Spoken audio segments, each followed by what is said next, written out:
Just one day I was just overwhelmed and I decided I was going to just run away from everybody, and I ended up back in my dad's house and I was hiding in the closet and nobody came looking for me. Like, no one. Here I am thinking I'm making a big scene, and life was going on. And so I went in the bathroom and I literally looked at myself and I'm like, you are responsible for yourself, for your life, only you. So I met this amazing man, looked just like Paul McCartney, fell in love with him. We decided that we wanted to move in together and we were planning to be married. Before that happened, he started slurring his words. He started tripping for no reason. So we started running some tests on him, sat us down and told us that Stephen had ALS. So Stephen was told to prepare to die, and they gave him 6 months to 2 years. For me, they're like, you're much too young to be a widow. And Stephen's like, I want to give you your freedom. Like, you deserve that. I don't want to burden you. I wanted so badly to journey with him. And I said, you have to let me help you. I want to be there. I can do this. I can put my life on hold. I'll do whatever it takes. And from that, we did marry. And we took a trip to Alaska. And we had this cloud over us, this death sentence. It was so heavy. One day, we decided he wasn't dying of ALS. He was living with ALS. Shifted everything, literally. It was like we saw the world differently. We had hope. Now that we're living and we're not dying, how can we live? And greatly. And so we decided to have a child. We had a little girl, and we named her Madison. And 4 years later, we had a son, Derek. So we had our perfect family. It was amazing, absolutely amazing. I had to feed him, care for him full time, and I was still a soldier. It was really challenging, and if I look back, I have no idea how I did it. You know, maybe I had youth on my side. I made a promise to him I would never, ever put him in a long-term care facility. I really felt I owed that to him. I wanted him to live his life. So I took early retirement from the military. I think Stephen being able to see me back home with my family and my friends, he was able to look out the window, see his children play, and know they were safe. What day is it today? Father's Day. What are you doing with Father? And then he died very peacefully in his sleep. It was literally a couple of weeks after we moved into the home. So I really think he held on. I think he wanted to hold on for me. And I think in his heart, he needed to see us safe. He needed to see us in our new home. And then I really put a lot of my passion into working for the ALS Society. Helping families was just a way that I could feel better, I think. I felt that I had purpose. I found meaning in something that was difficult.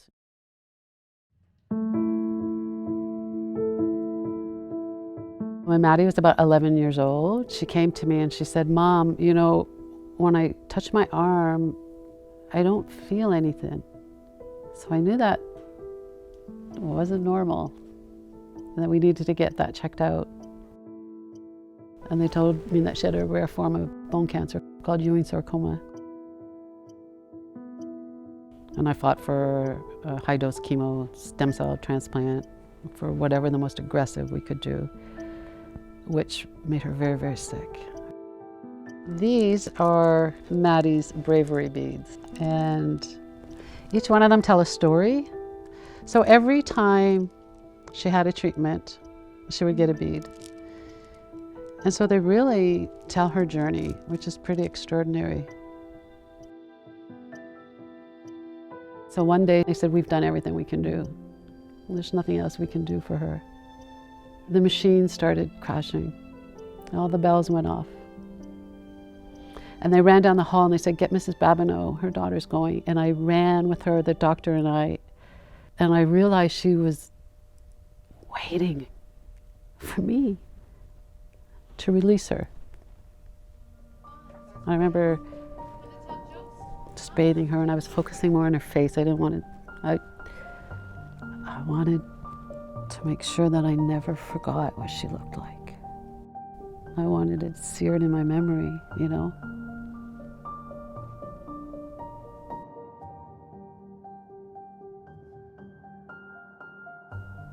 And as I watched her, I would see scars. She was a warrior. She was a warrior.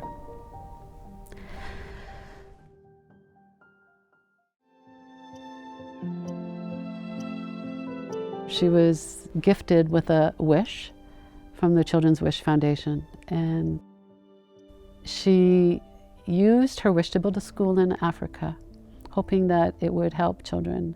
And she raised money to build a well to go with her school. So before my daughter passed away, I was able to create a beautiful legacy. And so I was able to start a charity called Maddie's Everlasting Wish. And it brought meaning and purpose for me to continue her dreams. So she became my role model in a way. We now have raised over $250,000.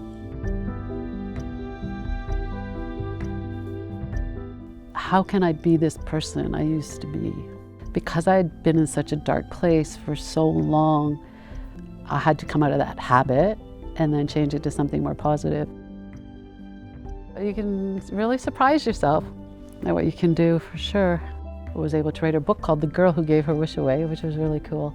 And then I started speaking in schools and talking about leaderships, and regardless how old or young you are or your circumstances, you can make a difference, and I believe that.